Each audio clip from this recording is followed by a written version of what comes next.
Sometimes these conversations get serious when we're talking about play. But what do you feel like are the top reasons that people don't take the next step? A couple come to mind for me is just fear, the uncertainty, worry, doubt creeps in. They feel like they don't know, or they feel like there's something that they should do that they don't want to do, are kind of the big ones maybe for me. But you've worked with a lot more people. What do you feel like are some common themes here?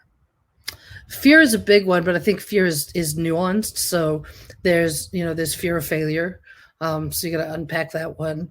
Certainly, the easy place to look is our school system really teaches us that we need to get the right answer the first time, which is not how life works at all.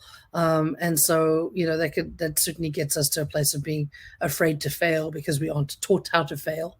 And accepting failure in your life, I think, is important because it's stepping stones to success. It's not that you have one or the other. So fear of failure, fear of change. Change is a big one. And to me, that is understanding how your brain works. We're hardwired to avoid things that we see as threatening. And it used to be woolly mammoths, but we're not being chased by those anymore. And now it can be ideas, and it can be change in our life. And so our brains seek comfort. They want patterns. They want predictability. They want to run automatically. And so anytime something new comes in that could be perceived as threatening, we immediately start to smack it down. And so I think we have to be really aware of what's that internal voice and what's it saying to us, and do we actually agree with it? Because we aren't necessarily the narrative that's in our head. We have the ability to actually choose what the talk track is. And so if you're hearing that negative voice, and you got to look at it and go, is that really, do I believe that? Is that really true of me? And if not, then I need to have a comeback. I need to quieten that voice. We all have them. Some are louder than others, but we all have that voice.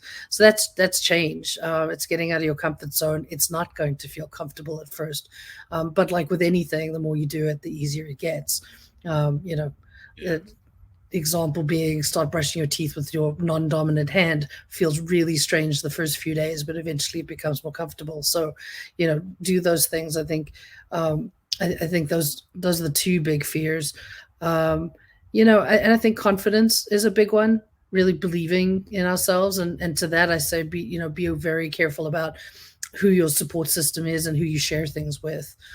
You want to have cheerleaders who are going to cheer you on when it's something new and big and something different to what you've been doing, versus those who might shoot it down and go, "Why on earth are you thinking about that?" So I think on that side, you need to be really careful about who you're sharing information with, who you're sharing your ideas with, so that they don't get squashed before they ever take off. So I think those are some of the big ones that I keep coming across time and time again. I agree. I really like those last two. For me, the feedback, I have to be very careful about who I ask, but also how I ask them, and what type of feedback I like. There's some things that you can't change, or it's the stuff that you love and that makes it fun for you. So, example, just like with this podcast, there's a lot of people that will tell you, well, if you use this camera or this microphone, or if you do it this way, or if you hired a producer and all this stuff, and I go, and then it would be work. How about I just turn it on, I go, and we do it live, and then we figure out, I'll pay somebody else to do the editing and fix all the mistakes and stuff. And that way it's still fun for me. And I think having those things are really, really great. And then you also have to understand from the feedback, is that person who you're making it for, especially when you're doing stuff on the internet, and almost everybody is these days.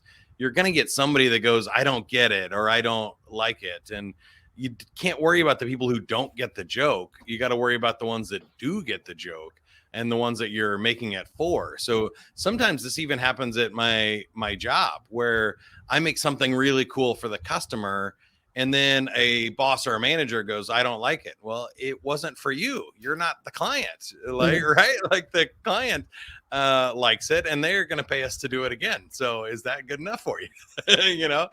And those are interesting kind of feedback things. I think the other thing I heard in your answer there was confidence. It's such a weird thing. It can be so delicate, but I found that some people go, well, I don't want to be too full of myself. I don't want to be too self-promotional, or I don't want to be a narcissistic, maniac.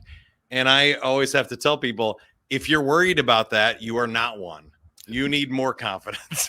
The people that are not worried about being a maniac, those are the ones we have to worry about. So if you're sensitive, that means you can go for it. That means you can really lean in and go.